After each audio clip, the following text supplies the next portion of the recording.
فنحن اليوم كذلك سنقبل وسنفتح ذراعينا للنساء الصحراويات، للأطفال الصحراويين، للعجزة الصحراويين، هؤلاء الذين يذبحون ويقتلون وتسفك دماؤهم باسم الدين وباسم الوطن. شعب كامل هرب من الصحراء، هرب من جحيم الموت، هرب من النار، هرب من التشريد، هرب من التقتيل، هرب من القنبلة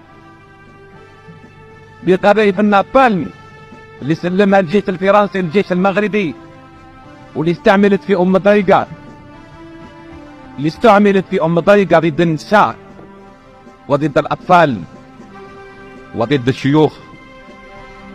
فرنسا تقول اليوم أنني محايدة. قلت والإخوة، احنا نتائجنا خط واضح بالنسبة له القضية.